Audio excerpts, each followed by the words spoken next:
আজকে হয়তো আমি আপনার শক্তির কারণে আপনার সামনে কথা বলতে পারছি না, চিত হয়ে যখন শুবেন তো আমার সাক্ষীর একটা দাম আল্লাহর দরবারে আছে, এবং আমার সাক্ষীর কারণে কিয়ামতের ময়দানে সবচেয়ে গরিব হয়ে আল্লাহর দরবারে দাঁড়াইতে হবে আপনার। নবী সাল্লাল্লাহু আলাইহি ওয়াসাল্লাম বলছেন, কিছু কিছুর জন্য আরামগাহ, যাদের জন্য বিশ্রামাগার, তারা দুনিয়া থেকে চলে যাবে, কিন্তু মানুষ কান্নাকাটি করবে। গাছপালা, নদী নালা, সমুদ্রের মাছ পর্যন্ত তাদের ইস্তেগফারের জন্য আল্লাহর দরবারে দোয়া করবে, কারণ তারা মানুষ ওইরকম ছিল, মানুষ ওরকম ছিল। আর কিছু মানুষ মারা যান, আমার নবী সাল্লাল্লাহু আলাইহি ওয়াসাল্লাম বলছেন, তারা বিশ্রামাগারে যায় না, তারা বিশ্রামে যায় না, বরং পৃথিবী তাদের থেকে নাজাত পেয়ে যায়। আমার নবী বলছেন, গাছপালা, নদী নালা সবকিছু খুশি হয় তাদের মৃত্যুতে, কারণ তারা আল্লাহর দরবারে বলে, আমরা বলি না জান ছোটা মৌলা, জান ছোটা। একজনের মৃত্যুতে পৃথিবী খুশি আনন্দিত, আরেকজনের মৃত্যুতে পৃথিবী দুঃখিত। যার মৃত্যুতে পৃথিবী দুঃখিত, তার কবর তার জন্য আরামের জায়গা, আর যার মৃত্যুতে পৃথিবী খুশি, তার কবর তার জন্য অসম্ভব, অসম্ভব।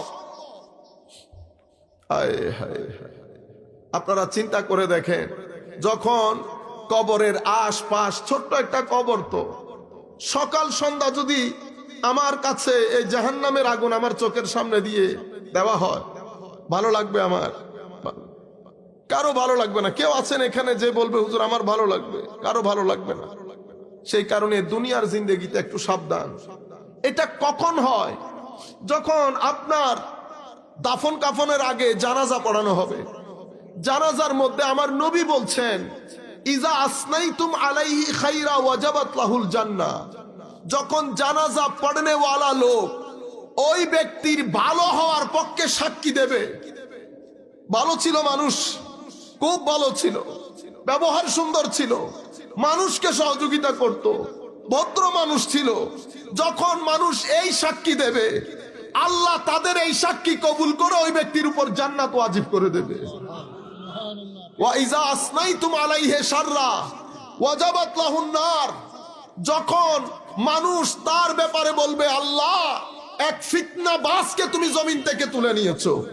মানুষ যখন বলবে, মাওলা শানে রিসালাতে বিয়াদবি করেছে, আলে বাইতে রাসূলের শানে বিয়াদবি করেছে, সাহাবায়ে কেরামের শানে বিয়াদবি করেছে, আউলিয়ায়ে কেরামের শানে বিয়াদবি করেছে, মা বাবার শানে বিয়াদবি করেছে, মুরব্বিদের শানে বিয়াদবি করেছে, এলাকার মধ্যে মানুষের কাছে টিজ করত, মা বোনেরা কলেজ ইউনিভার্সিটিতে গেলে ইফটিজিং করত, এলাকার মধ্যে মদ্যপান, শরাব থেকে শুরু করে হাসি ঠাট্টা মজাক, এলাকার মধ্যে একটা বিশৃঙ্খলা পরিবেশ সৃষ্টি করেছে। আল্লাহ তোমার দরবারে শুকরিয়া, এই জানোয়ারকে, এই জালেমকে তুমি জমিন থেকে তুলে নিয়েছো। ওয়া ইজা আসনাইতুম আলাইহি শাররা। যখন তোমরা তার এই ধরনের কথাগুলো বর্ণনা দেবে এবং তার ব্যাপারে সাক্ষী দেবে, তোমাদের সাক্ষীর উপর ভিত্তি করে মাওলা তার উপর জাহান্নাম ওয়াজিব করে দেবে। এবং আনতুম শুহাদাউল্লাহি আলাল আরদ। আমার আল্লাহ বলেছেন, পৃথিবীর মধ্যে তোমরা আল্লাহর সাক্ষী, পৃথিবীর মধ্যে তোমরা আল্লাহর সাক্ষী। কত বড়! সেই কারণে আপনি আমাকে দিয়ে লাভ নাই, আমার সাক্ষীর দাম আছে আল্লাহর দরবারে। আমার সাক্ষীর, আজকে হয়তো আমি আপনার শক্তির কারণে আপনার সামনে কথা বলতে পারছি না, চিত হয়ে যখন শুবেন তো আমার সাক্ষীর একটা দাম আল্লাহর দরবারে আছে, এবং আমার সাক্ষীর কারণে কিয়ামতের ময়দানে সবচেয়ে গরিব হয়ে আল্লাহর দরবারে দাঁড়াইতে হবে আপনার। আমার নবী, তাও মুসলিম শরীফের রওয়ায়াত, রিয়াদুস সালেহিনের মধ্যে ইমাম নববী এনেছেন, আমার নবী বলেছে, সাহাবায়ে কেরামকে জিজ্ঞেস করছে, তোমরা জানো গরিব মানুষকে? সাহাবায়ে কেরাম বললেন, ইয়া রাসূলুল্লাহ, গরিব মানুষ আল মুফলিসু ফিনা মাল্লা দিরহাম লাহু ওয়ালা মাতা। হাবিব, গরিব সেই ব্যক্তি যার কোনো টাকা পয়সা নাই। আমার নবী বলছেন, না ওইটা আছে আমি জানি, কিন্তু আসল গরিব কে?